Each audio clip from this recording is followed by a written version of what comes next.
ہر روز کچھ نیا ہوتا ہے، چند دن اچھا شغل لگا رہتا ہے، جہاں جائیں ایک ہی سوال کا سامنا کرنا پڑتا ہے کہ پاکستان کا کیا ہوگا۔ یہ سوال سن کر واصف علی واصف صاحب سے منسوب واقعہ یاد آ جاتا ہے۔ ایک دوست ملنے آیا تو پریشان تھا، پوچھا خیریت ہے؟ دوست بولا پاکستان کے مسائل کی وجہ سے پریشان ہوں۔ اپنے پوچھا یہ مسائل تمہاری وجہ سے پیدا ہوئے ہیں؟ دوست بولا بالکل نہیں۔ پھر پوچھا تم ان حالات کو ٹھیک کر سکتے ہو؟ دوست نے جواب دیا نہیں۔ واصف صاحب بولے پھر میرے دوست بیٹھو اور چائے پیو۔ یہ سوال کسی نے پچھلے ہفتے مجھ سے کیا کہ ہم کدھر جا رہے ہیں، پاکستان کا کیا بنے گا۔ میں یہ سوال روز سنتا ہوں۔ کچھ عرصہ پہلے تک سنجیدگی سے جواب دینے کی کوشش کرتا تھا، پھر اندازہ ہوا اپنا اور ان صاحب کا وقت ہی ضائع ہوتا ہے۔ میں ان کو قائل کر سکتا ہوں، نہ وہ مجھے قائل کر پائیں گے، تو پھر ٹائم پاس کرنے کا فائدہ۔ پرانا لطیفہ یاد آیا۔ ایک گاڑی دلی سے امرتسر جا رہی تھی۔ برتھ پر ایک نوجوان لیٹا تھا، جبکہ نیچے سیٹ پر دوسرے مسافروں کے ساتھ ایک بزرگ بیٹھا تھا۔ بزرگ اور نوجوان باتیں کرنے لگی، کہاں رہتے ہو، کدھر گئے تھے، کہاں جا رہے ہو، امرتسر میں گھر کہاں ہے، والدین کیا کرتے ہیں، کتنے بھائی بہن ہیں، کیا نام ہے، کام کیا کرتے ہیں۔ کچھ دیر بعد مسافروں کو احساس ہوا یہ تو ایک دوسرے کو پرانے جانتے ہیں، بلکہ دونوں شاید ایک ہی گھر میں رہتے ہیں، لیکن گفتگو ایسے کر رہے تھے جیسے پہلی بار مل رہے ہوں۔ کسی نے پوچھا تو بزرگ بولے میں باپ ہوں اور یہ بیٹا ہے، ہم اکٹھے دلی گئے تھے، اب گھر جا رہے ہیں۔ مسافر حیران ہوئے تو بولے لمبا سفر ہے، سوچا ذرا گپ شپ لگا لیں، پاکستان کا کیا بنے گا بھی اسی طرح کا سوال ہے جس کا جواب دونوں جانتے ہیں، لیکن وقت پاس کرنے کے لیے موضوع چاہیے۔ حالانکہ یہ طے ہے کہ سوال پوچھنے والا آپ کے جواب سے مطمئن نہیں ہوتا۔ میرا تجربہ ہے کہ اب ایسا سوال پوچھنے والے کو قیامت کا منظر پیش کریں تو سوال پوچھنے والا بڑا مطمئن ہوتا ہے اور آپ کو طریفی انداز سے دیکھتا جائے گا، ورنہ آپ کو کچھ پتہ نہیں۔ اب بہتر طریقہ اختیار کیا ہے، 2-3 منٹ اگلے کی باتیں سن لے، اپنے جواب دیا تو بات بڑھتی جائے گی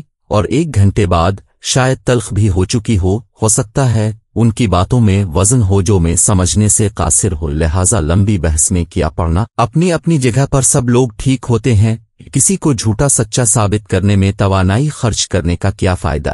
ایسی ہی ایک تقریب میں ایک معزز خاتون نے یہی بات پوچھی کہ پاکستان کا کیا بنے گا۔ ان کی باتوں اور آنکھوں میں تشویش تھی جو شاید ہر دوسرے پاکستانی کی آنکھوں میں آج کل نظر آتی ہے۔ آج کل چھوڑی، جب سے یہ ملک بنا ہے یہی سوال اور یہی تشویش ہے۔ ان برسوں میں نہ سوالات بدلے نہ جوابات کہ پاکستان کا کیا بنے گا۔ میں نے ان کا دل رکھنے کے لیے کہا میرا خیال ہے وقت کے ساتھ ساتھ دنیا بدلی ہے، حالات بدلے، آئیڈیل حالات تو کبھی نہ تھے۔ اب کیا سمجھتی ہیں کہ روس اور یوکرین کے حالات ہم سے بہتر ہیں، جہاں انسان گاجر مولی کی طرح کٹ رہے ہیں، ان کی قبریں مل رہی ہیں جنہیں ان کے پیارے دفنا نہ سکی، جن کی آخری رسومات تک ادا نہ ہو سکیں۔ ایک ہی قبر میں سینکڑوں لوگ دفن کر دیے گئے۔ میں نے انہیں ایک کتاب کا حوالہ دیا جس کے مصنف نے ہزاروں سال کی انسانی تاریخ پر ریسرچ کر کے یہ نتیجہ اخذ کیا ہے کہ آج کا انسان بہت بہتر زندگی بسر کر رہا ہے۔ جو حالات 100-150 سال پہلے تھے اس کے مقابلے میں آج کی نسل بہتر کوالٹی کی اور محفوظ زندگی گزار رہی ہے۔ میں یورپ کی کچھ چیزیں پڑھ رہا تھا، صرف 100-150 سال پہلے تک اوسط عمر 40-50 سال کے درمیان تھی۔ آج اسی یورپ میں لوگ مرنے کا نام تک نہیں لیتے، اسی 90 برس عمر ایک عام سی بات ہے۔ پہلے انسان کتنی تکلیف دہ زندگی گزارے تھے، بھوک، غربت اور قحط عام تھے۔ کالے یرقان نے پورے یورپ کو تباہ کیا، کئی وبائیں آتی تھیں جن کا علاج تک نہ تھا، ہر طرف لٹیرے ڈاکو فوجیں بنا کر ہر زرخیز علاقے میں گھس جاتی، ملکوں پر قبضہ کر لیتے، سب کچھ لوٹ کر لے جاتے۔ کتاب کے مصنف کا کہنا ہے کہ اب دنیا میں 200 سے زائد ممالک ہیں، 2-3 ملکوں کے علاوہ، جہاں سول وار نظر آتی ہے یا جنگیں لڑی جا رہی ہیں، باقی دنیا پرامن زندگی گزار رہی ہے۔ اس لیے اوسطاً انسانی زندگی اب زیادہ محفوظ اور بہتر ہے، لیکن کیونکہ ہم ان زمانوں میں نہیں رہے جب یہ سب بربادیاں تباہیاں ہوئی، لوگ قحط سے مرتے تھے، لہٰذا ہمیں اندازہ نہیں ہے کہ ہم کہاں سے کہاں تک آ پہنچے ہیں۔ ہزاروں سال سے لے کر اب تک دیکھ لیں حکمران کیسے ظالم تھے۔ دنیا میں صرف 3-4 ہی سلطنتیں تھیں جن کے خاندان ہزاروں سال انسانوں پر حکمرانی کرتے رہے، اپنے جیسے انسانوں کو غلام بنا کر رکھا ہوا تھا۔ اس وقت ہی یہ قانون بنا کہ بادشاہ خدا کی بھیجی ہوئی ایک ایسی ہستی ہے جس کے بارے میں گستاخی پر سر قلم ہوگا، صرف گستاخ کو ہی سزا نہیں ملے گی بلکہ پورا خاندان ہی آگ میں جلے گا، اثر کاٹے جائیں گے۔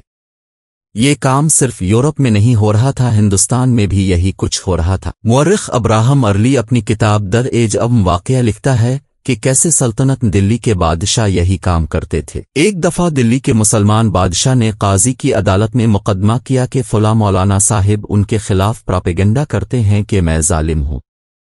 بادشاہ نے اس نیک اور بہادر مولانا کو بلایا تو انہوں نے عدالت میں جواب دیا، بالکل بادشاہ ظالم ہے، اس کے ظلم کی ایک مثال ہی کافی ہے کہ یہ صرف اپنے مخالف کا سر قلم نہیں کراتا بلکہ اس کے پورے خاندان کو وہی سزا ملتی ہے، اس سے بڑا ظلم اور کیا ہوگا۔ اگلے دن اس مولانا کی بھوسے سے بھری کھال عدالت کے باہر لٹکی پائی گئی۔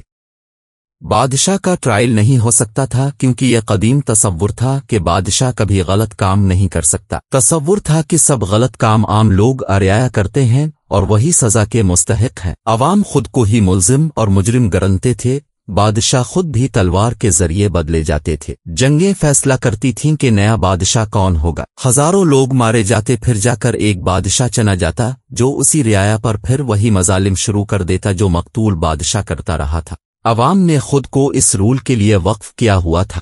پھر انگریز یہ تصور لے کر پوری دنیا میں نکلے کہ بادشاہ کو قتل کیے بغیر بھی عوام اپنا نیا بادشاہ چن سکتے ہیں۔ اس کام کے لیے جنگیں لڑنے یا انسانوں کو قتل کرنے یا قتل ہونے کی ضرورت نہیں تھی، بلکہ انہوں نے یہ بھی تصور بھی اجاگر کیا کہ بادشاہ کوئی آسمانی مخلوق نہیں ہے جو غلط کام نہیں کر سکتا، بلکہ وہ غلط کام پر وہی سزا بھگتے گا جو رعایا کو ملتی ہے۔ بادشاہ کسی کو قتل کرائے گا تو اس کی سزا بھی موت ہوگی۔ آج ہمیں آزادی ہے، اپنی مرضی کے حکمران منتخب کرنے کا، بولنے لکھنے کی آزادی ہے۔ کوئی دلی کے بادشاہ کی طرح مخالفوں کو عدالت کے باہر نہیں لٹکا دیتا، کوئی قحط نہیں۔